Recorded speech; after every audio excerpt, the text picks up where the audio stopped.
ஆசையுடன் கேட்பவர்க்கு அள்ளித் தருபவன், அல்லல் துன்பம் துயரங்களை கிள்ளி எறிபவன், பாசத்தோடு யாவரையும் பார்க்கின்றவன், பாவங்களை பார்வையினால் மாய்க்கின்றவன்.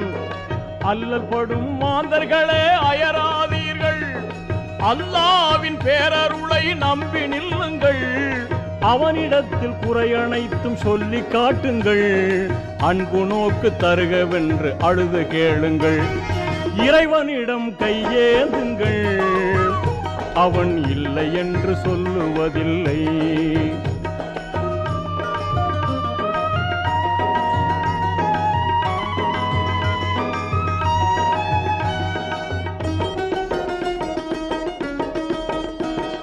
தேடும் நேயர் நெஞ்சங்களில் குடியிருப்பவன், தேடாத மனிதருக்கும் உணவளிப்பவன்.